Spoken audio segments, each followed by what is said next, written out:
अनियमित मासिक स्राव, इर्रेगुलर पीरियड। इर्रेगुलर पीरियड किसे कहते हैं, क्यों कहते हैं, क्या सिम्टम है, क्या कारण है, और साथ में बताऊंगी एक्यूप्रेशर का सिंगल पॉइंट ट्रीटमेंट जिसे लगाकर के आप अपनी इस समस्या से छुट्टी पा सकते हैं।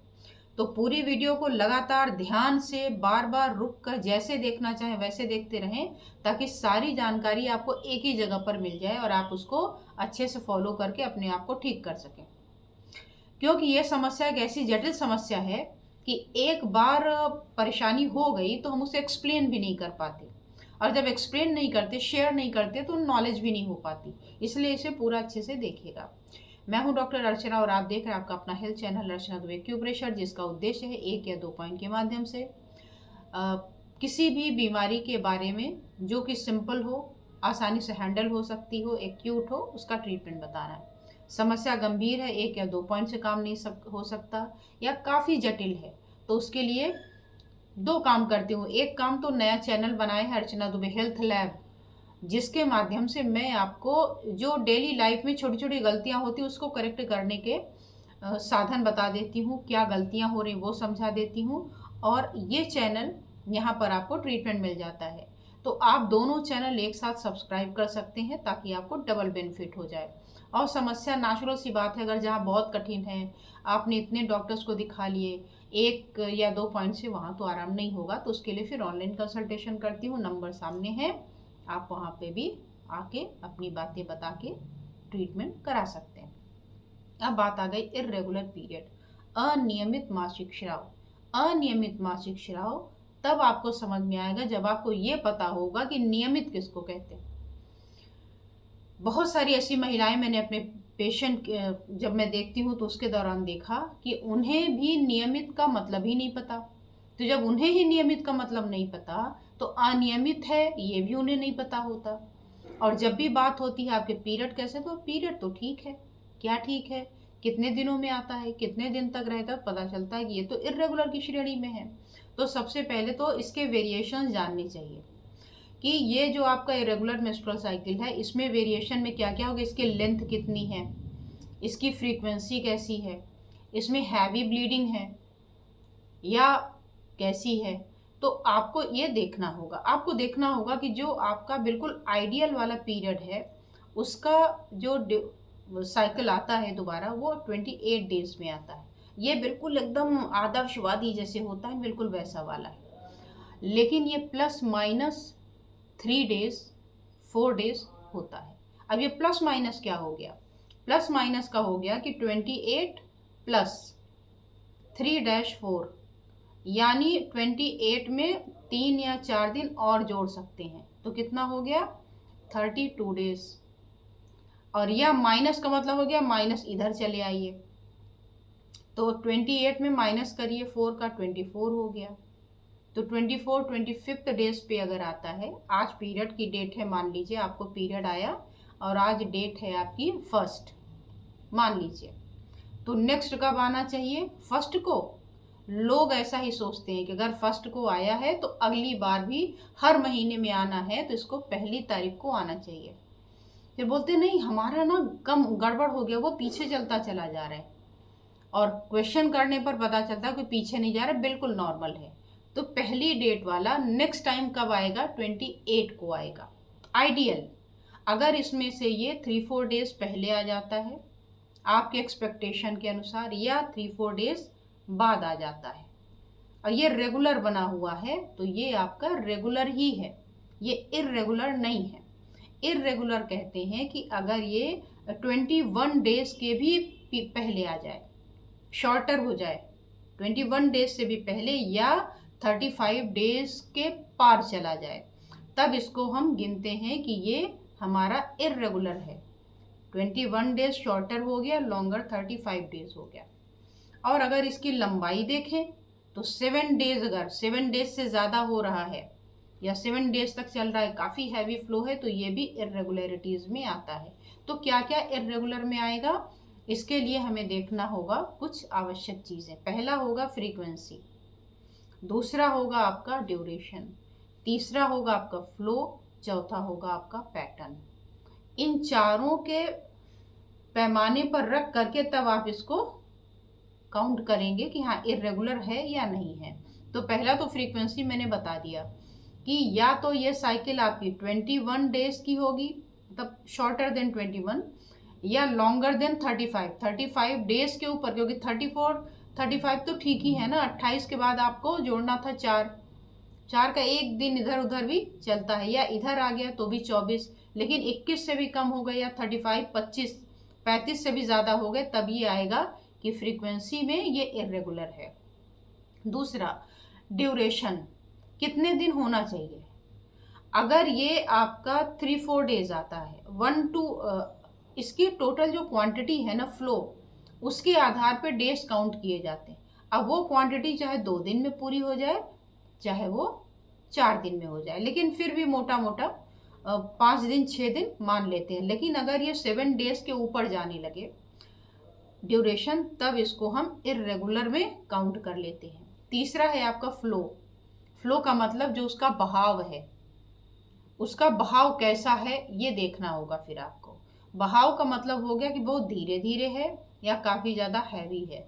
अगर यूजुअल डेज में एक बार कम हुआ, एक बार ज़्यादा हुआ, या बहुत ही ज़्यादा है, तो ये भी इरेगुलर में आएगा। और बहुत ही लाइट है, न के बराबर है, तो भी इसको इरेगुलर की श्रेणी में डाल दिया जाता है।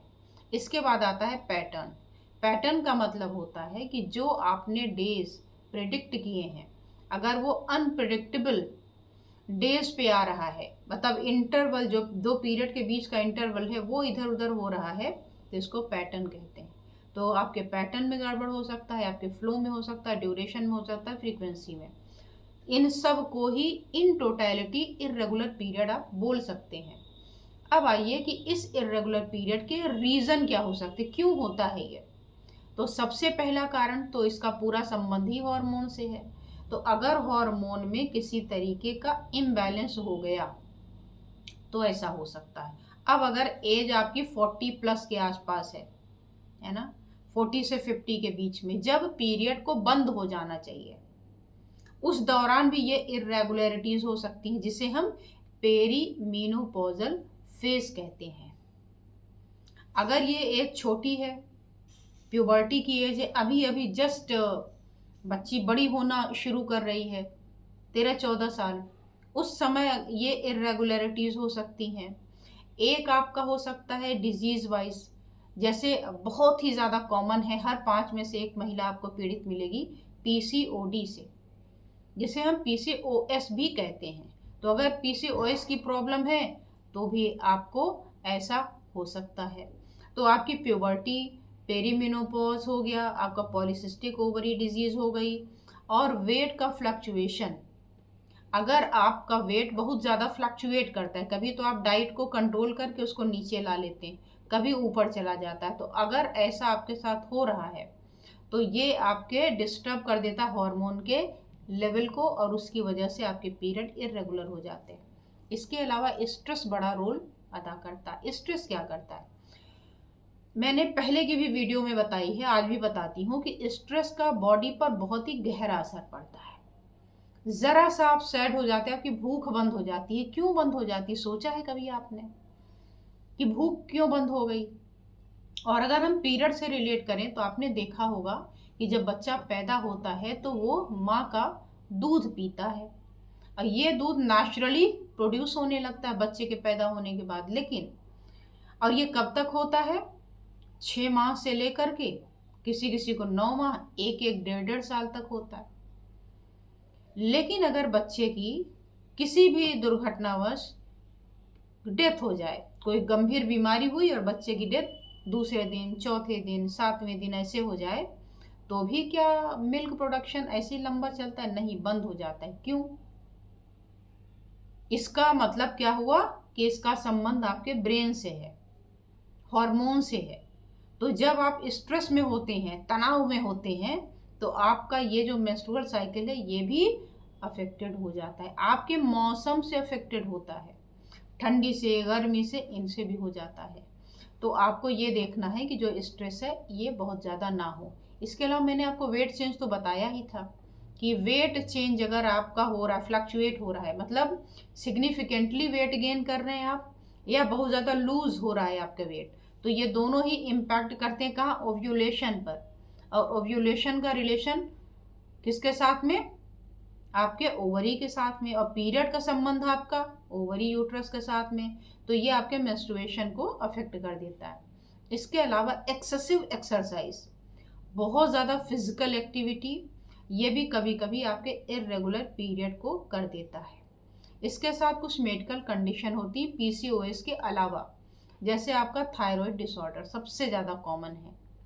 अगर हाइपोथायराइड की प्रॉब्लम हो गई, या बॉडी में कैल्शियम डिफिशिएंट है, या एनीमिया हो गई, तो इन सब की वजह से क्या होता है, आपके पीरियड पर असर देखने को मिलता है। अब एनीमिया का मतलब क्या हो गया, खून की कमी। अगर आपके शरीर में खून ही कम है तो वो खून बाहर कैसे आएगा, तो इरेगुलर होने का एक बड़ा कारण ये हो गया। इसके अलावा थायराइड आपके मेटाबॉलिज्म को चेंज कर देता है। तो जब आपके हाइपोथायराइड की परेशानी आती है तो भी ऐसा हो जाता है। तो ये बहुत सारे फैक्टर हैं। इसी तरीके से आपके मौसम होते, ये भी इसमें काफ़ी ज़्यादा प्रभाव दिखाते हैं। तो ये हुई हमारी कुछ बेसिक कारण जिसकी वजह से आप अपने पीरियड को कर लेते हैं इरेगुलर। और सिम्टम क्या हो गए वो मैंने बता दिया कि पैटर्न देखिए, आप उसका फ्लो देखिए, फ्रीक्वेंसी देखिए, ड्यूरेशन देखिए, इनके आधार पर, एज के आधार पर, प्यूबर्टी की एज है, पेरीमेनोपॉजल वाली है, या बीच में कभी भी हो गई, तो इनके सबके कारण और भी स्पेसिफिक होते हैं। लेकिन इन जनरल मैंने आपको ये जो कारण बताए हैं ये आप इसको कंसीडर कर सकते हैं। अब बात आ गई कि हम एक्यूप्रेशर ट्रीटमेंट अगर करें तो कैसे करें, ये क्या काम करेगा। तो इसमें अलग अलग कारण है। पीसीओडी है, उसकी वजह से अगर आपका इरेगुलर हो रहा है तब तो उसका ट्रीटमेंट आपको भी पता है कि पीसीओडी या पीसीओएस का होगा। अब नोन केस है आपका थायराइड का, आपको भी पता है कि जो थायराइड है उसके लिए अलग थायराइड की जांचें होती है, उसका अलग ट्रीटमेंट चलता है ना। तो उस पर तो काम नहीं करेगा। लेकिन जनरल आपकी इरेगुलरिटीज होती है, हार्मोनल इम्बैलेंस है थोड़ा बहुत, तो आपके लिए होगा लार्ज इंटेस्टाइन का 11 नंबर पॉइंट। लार्ज इंटेस्टाइन का 11 नंबर पॉइंट क्या करता है, लार्ज इंटेस्टाइन का 11 नंबर पॉइंट होम्योस्टैसिस का पॉइंट है। होम्योस्टैसिस का मतलब हिंदी में समझिए सम स्थापन, यानी जो चीज़ जैसी होनी चाहिए वैसा करने के लिए इसको यूज़ किया जाता है। अब कौन सी चीज़ कैसी होनी चाहिए, ब्लड प्रेशर नॉर्मल होना चाहिए तो ब्लड प्रेशर को ठीक करता है। आपके टेम्परेचर एक फिक्स है ना। आप अगर कहीं पे भी गूगल करेंगे हमारे बॉडी का ब्लड प्रेशर कितना होना चाहिए तो कहेगा इतना होना चाहिए। आपका टेम्परेचर कितना होना चाहिए, इतना होना चाहिए। तो ये जो चीज़ें फिक्स हैं बॉडी में, बीपी है, टेम्परेचर है, इसको ये मेंटेन अपनी पोजीशन में 120/80 अगर बीपी है तो 120/80 को बनाए रखने के लिए ये पॉइंट काम में आता है। इसके अलावा पसीना है, इसके अलावा पेशाब है, इसके अलावा स्टूल है, आपका मल है। तो जो हमारा इंटरनल एनवायरनमेंट है उसको फिक्स करने का ये पॉइंट करता है काम। इसके अलावा इसके जो स्पेसिफिक गुण है वो क्या करता है, विंड को हटाता है। तो जो आगे निकल गई डेट या पीछे निकल गई, ये वात डिसऑर्डर कहलाता है, तो उसमें ये पॉइंट करेगा काम। इसके अलावा ये जो ह्यूमिडिटी का मतलब चिपचिपापन, कोई चीज़ आकर के रोक दे रही है तो उसके रुकावट को खोलने का काम करता है। तो ह्यूमिडिटी को ठीक करता है, ह्यूमिडिटी को ड्रेन करता है, और आपके जो एनर्जी कहीं पर भी रुकी हुई है उसको फ्लो कराने का काम करता है, और विंड को बढ़ा देता है। इस तरीके से ये अपना काम करता है। तो जब आप इस पर लगाएंगे मैग्नेट तो आपके अगर कहीं कोई रुकावट है हार्मोन वगैरह की या स्ट्रेस की वजह से, स्ट्रेस में तो ये वंडरफुल ही काम करेगा।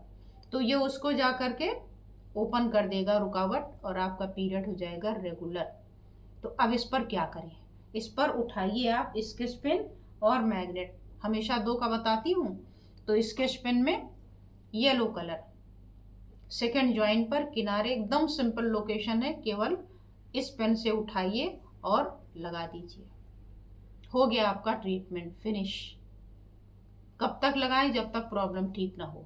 एक बार आप इसको हर तरीके के रेगुलर पीरियड में ट्राई कर सकते हैं।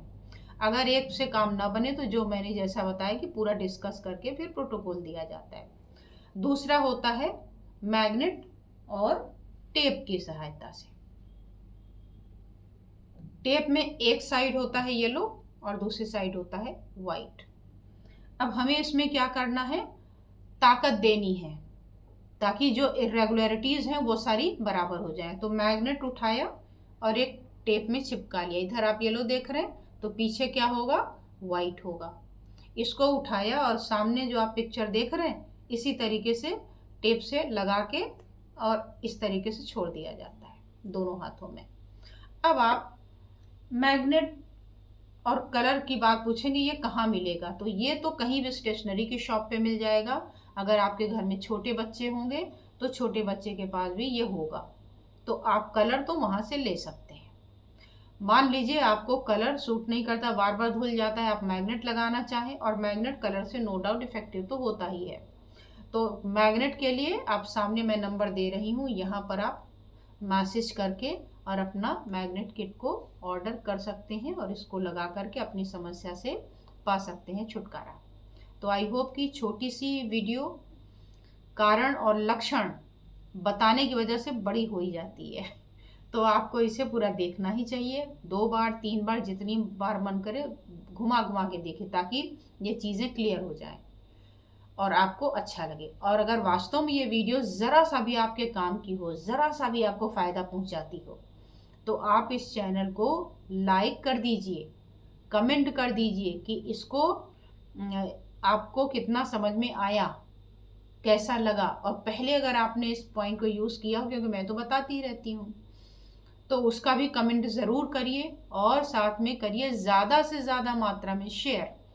क्यों कर दीजिए, इसलिए कर दीजिए अपने अपने ग्रुप में, व्हाट्सएप ग्रुप में, इंस्टाग्राम में, जहाँ जहाँ भी जो कर सकते हो। मैं इंस्टाग्राम बहुत यूज़ नहीं करती इसलिए मुझे बहुत नहीं पता, तो जहाँ भी जितने भी प्लेटफॉर्म पे आप कर सकते हो करिए, ज़रूर करिए। फीमेल के ग्रुप में करिए, बच्चों के ग्रुप में करिए, इसलिए करिए कि उनको इसके बारे में ज्ञान हो जाए। ये ऐसा विषय है कि लोग बताने में संकोच करते हैं, पूछने में संकोच करते हैं, और आगे जब कॉम्प्लिकेशन होती चली जाती है तब दुख होता है। तो इसलिए ज़्यादा से ज़्यादा शेयर करें। आज बस इतना ही, फिर मिलती हूँ किसी और विषय के साथ। धन्यवाद, नमस्कार।